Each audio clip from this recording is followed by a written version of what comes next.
আল্লাহ রাব্বুল আলামিন এই পবিত্র রমাদানুল মুবারক মাস আমাদের জন্য এমনি এমনি পাঠায় নাই। আল্লাহ রাব্বুল আলামিন তাম পৃথিবীর মানুষগুলোকে খাঁটি সোনায় রূপান্তরিত করার জন্য, সোনা যেমন পুরায়া আগুনে জ্বালায়া পুরায়া খাঁটি বানানো হয়, এইরকম খাঁটি সোনা বানানোর জন্য পবিত্র রমাদানুল মুবারক মাসের সিয়াম সাধনাকে আল্লাহ রাব্বুল আলামিন এক মাস সিয়াম সাধনাকে ফরজ করে দিয়েছেন। সুবহানাল্লাহ। আল্লাহ রাব্বুল আলামিন এমনি আমি পবিত্র রমাদানুল মুবারক মাসকে দেয় নাই। রমাদানুল মুবারক মাসের দুইটি সবচাইতে বরকতপূর্ণ সময় আছে, নিয়ামতপূর্ণ সময় আছে। একটা হলো সাহরি, আর একটা হলো ইফতার।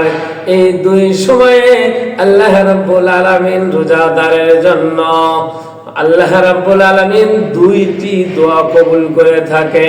আল্লাহু আকবার। পবিত্র রমাদানুল মুবারক মাসে প্রত্যেকটি সিয়াম সাধনার আল্লাহ রাব্বুল আলামিন এক একটা করে নিয়ামত, এক একটা করে ফজিলত লিখেছেন। প্রথম রমাদানুল মুবারক মাসের ফজিলত হলো, যে ব্যক্তি রোজা রাখবে নিয়ত করেছে, ইন্নামাল আমালু বিন্নিয়াত, নিয়তটা যদি নিয়তের মতো হয়, সহিহ হয়, খাঁটি হয়, আল্লাহ রাব্বুল আলামিন ওই রোজাদার ব্যক্তিকে নিষ্পাপ মাসুম বাচ্চার ন্যায় বেগুনাহ বানায় দিবেন। সুবহানাল্লাহ। দুই নম্বর, রোজাদার ব্যক্তির জন্য দ্বিতীয় নম্বর পুরস্কার যেটা আল্লাহ রাব্বুল আলামিন নির্ধারণ করে রেখেছেন, দ্বিতীয় নম্বর রোজাদার ব্যক্তির জন্য নিয়ামত আল্লাহ রেখে দিয়েছেন। এক নম্বর, মুমিন ব্যক্তিকে সদ্য পুরুষ সন্তান ভূমিষ্ঠ হওয়ার পর যেমন নিষ্পাপ থাকে, নিষ্কণ্টক থাকে, যেমন তার কোনো গুনাহ থাকে না, প্রথম রমাদানুল মুবারক মাসে প্রথম সিয়াম সাধনায় রোজাদার ব্যক্তিকে আল্লাহ রাব্বুল আলামিন ওই রকম বেগুনাহ মাসুম বানায় দেয়। দ্বিতীয় নম্বর, আল্লাহ রাব্বুল আলামিন শুধু রোজাদারকেই গুনাহ মাফ করবে না, রোজাদারের পিতা মাতার যাবতীয় গুনাহ আল্লাহ মাফ করে দেয়।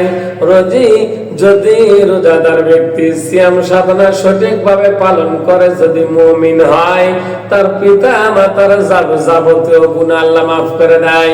তৃতীয়, রোজার ফজিলত হলো আল্লাহ রাব্বুল আলামিন একজন ফেরেশতাকে আসমান থেকে নিযুক্ত করে, আর তামাম পৃথিবীতে যারা সিয়াম সাধনা পালন করে তাদেরকে ডেকে ডেকে বলতে থাকে, ও রোজাদার ব্যক্তি, তোমরা তোমাদের রোজাকে আরো সুন্দর বানাও, আরো খালিস বানাও, আরো মুখলিস করো। আল্লাহ রাব্বুল আলামিন তোমাদের পিতা মাতার যাবতীয় গুনাহ আল্লাহ মাফ করে দিয়েছেন।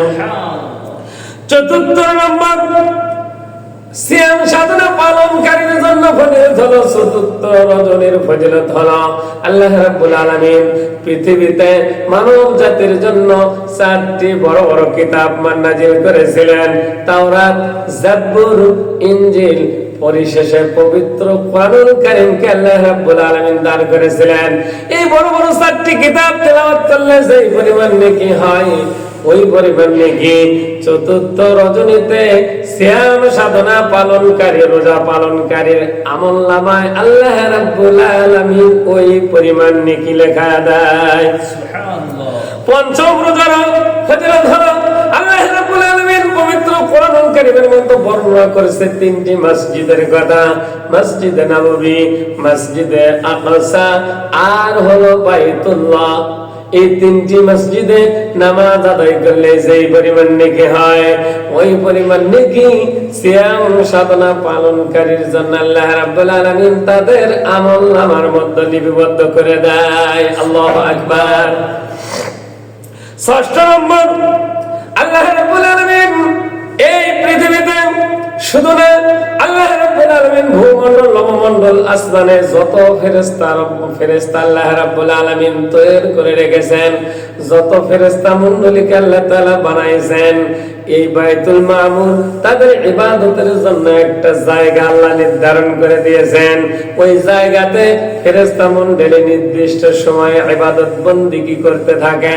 ওই বাইতুল মামুরে ইবাদত করলে যেই পরিমাণ নেকি হয়, ওই পরিমাণ নেকি রোজাদারের আমলনামায় দেয়া হয়।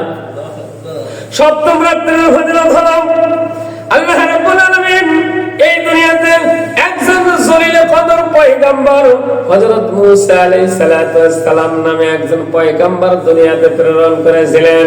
ওই পয়গম্বর ইসলামের দাওয়াত দেওয়ার জন্য, আল্লাহ পাকের বরত্ব ঘোষণা করার জন্য দাওয়াতি কাজ শুরু করে দিয়েছিল। ওই জামানার নব্য ফেরাউন, ওই জামানার বাদশা, জালিম শাসক মূসা আলাইহিস সালাতু ওয়াস সালামকে বিভিন্ন ভাবে নির্যাতন করেছে, টর্চার করেছে, বিভিন্ন ভাবে অসুবিধার মধ্যে ফেলায় দিয়েছে। কিন্তু যারা ওই সময় হযরত মূসা আলাইহিস সালামকে ওই ফিরাউনের হাত থেকে রক্ষা করার জন্য সহযোগিতা করেছিল, এই সহযোগিতা করার কারণে যেই পরিমাণ নেকি তাদের আমলনামায় আল্লাহ দিয়েছিল, ওই পরিমাণ নেকি সপ্তম রোজা পালনকারীর আমলনামায় আল্লাহ রাব্বুল আলামিন লিপিবদ্ধ করে দেন। অষ্টম রাত্রের ফজিলত হলো আরেকজন মিল্লাত আবিকুম ইব্রাহিম হুয়া সাল্লাতুল মুসলিমিন। আল্লাহ রাব্বুল আলামিন মুসলিম জাতির পিতা হিসেবে একজন নবীকে দুনিয়াতে প্রেরণ করেছিলেন। নাম হলো ইব্রাহিম আলাইহিস সালাতু ওয়াস সালাম। ইব্রাহিম আলাইহিস সালাতু ওয়াস সালাম কালিমা দাওয়াত দেওয়ার কারণে, আল্লাহর বরত্ব প্রকাশ করার কারণে, এক আল্লাহর দাওয়াতি কাজ করার কারণে তারা বিরোধিতা করেছিল। ওই সময়ের জালিম শাসক তাকে নির্যাতন করেছিল, অগ্নিকাষ্টে অগ্নিকুণ্ডে ফালায়া দিয়েছিল। নাম হলো নমরুদ। এই নমরুদের আগুনে ইব্রাহিম আলাইহিস সালাতু ওয়াস সালামকে যখন ফালায়া দেওয়া হয়েছিল, ওই ইব্রাহিম আলাইহিস সালাতু ওয়াস সালামকে সহযোগিতা করলে যেই পরিমাণ নেকি হয়, ওই পরিমাণ নেকি অষ্টম রোজা পালনকারীর আমলনামায় আল্লাহ রাব্বুল আলামিন লিপিবদ্ধ করে দেয়।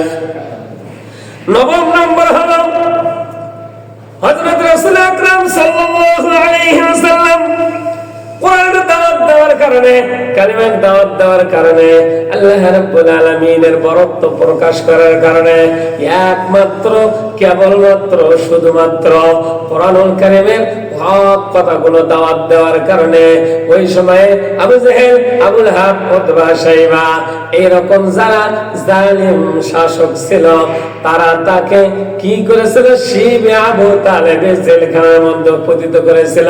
3 বছর তাদেরকে অবরুদ্ধ করেছিল। এই আল্লাহর রাসূলকে সহযোগিতা করেছিল ওই সময় যারা, তাদের আমলনামায় যেই পরিমাণ নেকি হয়, ওই পরিমাণ নেকি আল্লাহ রাব্বুল আলামিন তাদের আমলনামায় দিয়ে দেয়। 10 নম্বর রোজা পালনকারীর জন্য, 10 রোজা যারা পালন করবে, সিয়াম সাধনা পালন করবে, আল্লাহ রাব্বুল আলামিন তাদের জন্য নিয়ামত রেখেছে। ইহকাল এবং পরকালে যত কল্যাণ আছে, আল্লাহ রাব্বুল আলামিন 10 নম্বর রোজা পালনকারীর আমলনামায় ওই পরিমাণ কল্যাণ দান করবে। দুনিয়া এবং আখিরাতে যত কল্যাণ প্রয়োজন, আল্লাহ রাব্বুল আলামিন ওই পরিমাণ কল্যাণ রোজাদারের জন্য দান করবে।